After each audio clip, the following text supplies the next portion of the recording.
All right, welcome everybody.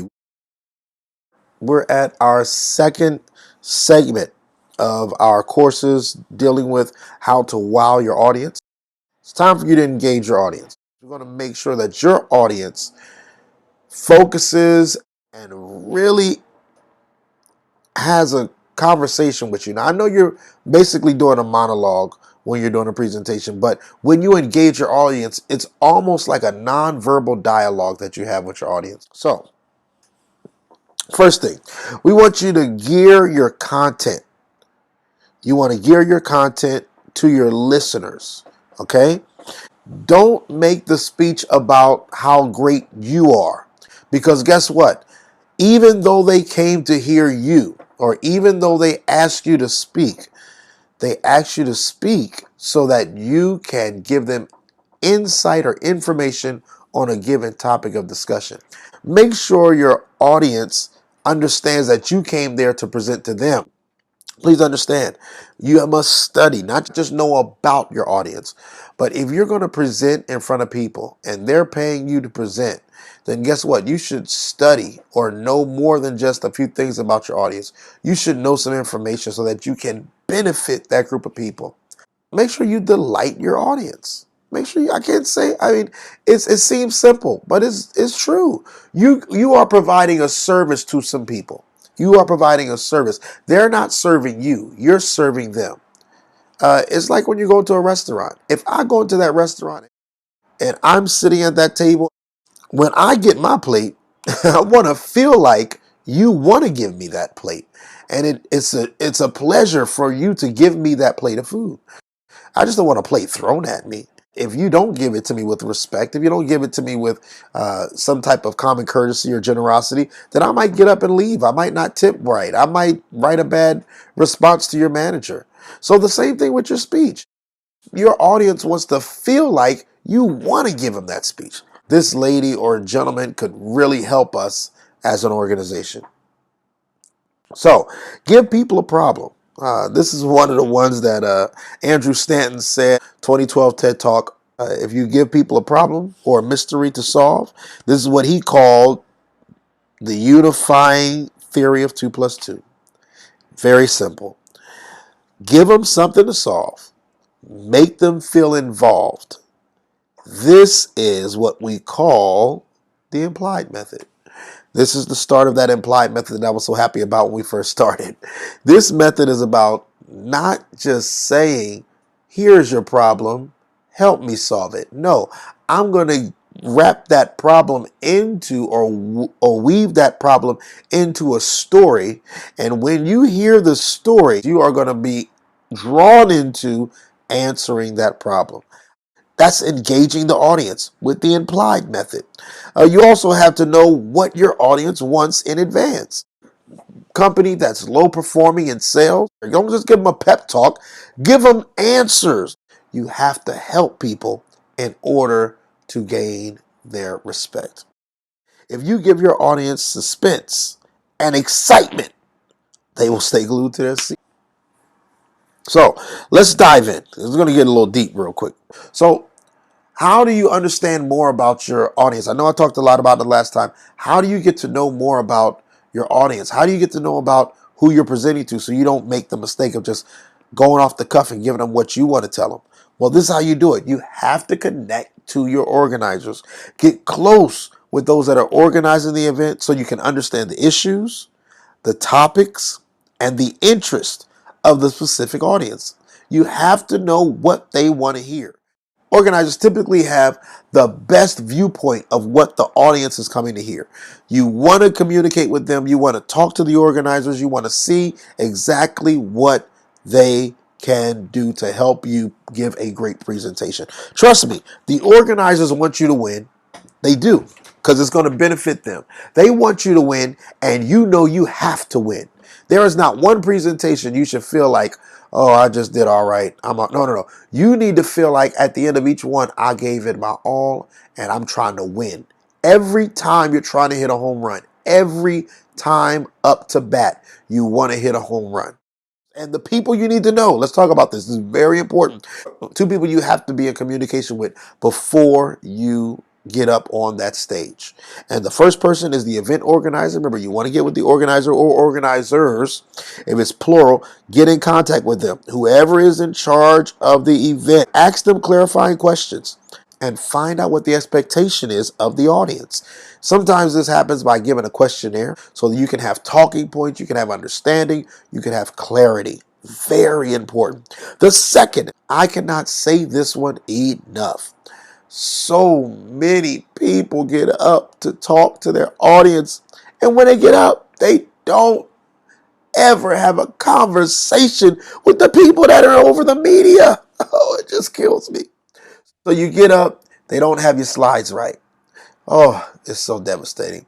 Or you get up and your mic is very soft. Oh, it hurts. I've been there, both places. It hurts. I've gotten up to do a presentation and there was no projector. I literally had to go to their office, set up the projector, do my presentation, and then leave it up for the next person, which I was like, man, y'all should be paying me double for this. I'm sitting there just so annoyed that I got to set it up and everybody else just looking around like, oh, we didn't know you needed that. And it was my fault. I was so mad at them. But then when I got home, I said, you know what? That's my fault. You never go on a stage if you are giving a presentation and not have a conversation with the people over the media. Talk to somebody who's doing the mics. Make sure you know your levels. Make sure you know what type of sound you produce. Remember we talked about that tone before, how it comes from the diaphragm. It comes up. If you have a high-pitched voice, they need to put some bass in that mic. If you have a low tone, registered tone voice, they need to help you out a little bit and bring it up a little bit so everyone can comprehend what you're saying. It can't sound like you're just talking with your hand over your mouth. You have to make sure your words are understood. Talk to your media team. Even when it comes to staging and lighting, you can't get on a stage and it's pitch black. You got to make sure they got some light up there. Do something to make sure you are visible in front of your audience. Staging is important. Screens are important. Sound is important. These things will only help you be amazing on the stage and then keep your audience engaged. Next, the best ways to engage your audience. First thing, you only have a few minutes to pique the interest of your audience. You don't have that long. So remember I said the attention span goes after 8 seconds now versus 12 seconds in the past. But when you're talking about piquing the audience attention, remember, you're trying to engage. If you don't engage them quick, they're going to go to the phone. You guys know the phone is like kryptonite. If you ever see somebody looking at the phone in the middle of your speech, change directions immediately. Like get over in the other lane, shift gears, get their attention again because you have lost them. You have to regain their trust. So we're going to look at some other options with this beautiful thing called the implied method. First thing, be authentic. Be yourself. Don't claim to have qualities you don't have. Your arrogance only flattens your presentation. They know you. They don't know what you were talking about. They know about your accomplishments, but they don't know how they can solve their problems. Don't take arrogance out there on the stage with you. Number 2, get a problem and solve it. Identify what your group's problems or challenges are and address them in your presentation. What is the problem here? What needs to be fixed? An example, if spending is a problem, then you need to solve a spending crisis. Talk to their problem, not around it, to their problem. So important takeaway is this. First, demonstrate an understanding of your audience and then provide potential solutions. So you can't just say, hey, I'm going to fix all your problems. This is what you need to do. No, you need to first make sure they know you understand where they are. I'll give you a case in point. I was talking to a group of parents, talking to them about some things that would be best practices for their kids. And I immediately started off saying, my 12-year-old daughter is growing up and she just started 7th grade, which is middle school. I need everybody in this room to say a prayer for me right now. They all just started laughing. They comprehended what I was saying. They connected to me immediately. Whether their kids are older or younger, they know age groups and they know understand what parenting is all about. And they felt my concerns at that point. At that point, I could say whatever I could after that to give them assistance. And put your hands one right here, one right there. And the logic here is that if her hand reaches out and touches her hand, then her hand will touch that hand, then exactly. Yes.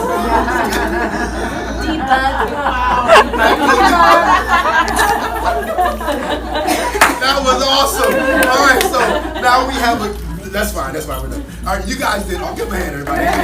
So the logic is. So give them understanding, and then you can drive a nail right on it. Third, encourage interaction. So this is still that implied method. Allow audience members to ask questions, because when you're going through your presentation, there might be an audience member that wants to ask you a question. Guess what? When they ask you a question, it's no threat to you. It's no threat to what your knowledge base is. I've had people ask me questions while I'm giving a public speech, and I don't even know the answer right then. I simply say I don't know the answer right now, but you've given me something to study. You've given me something to work on. Remember, we must go back to number one. You want to be authentic.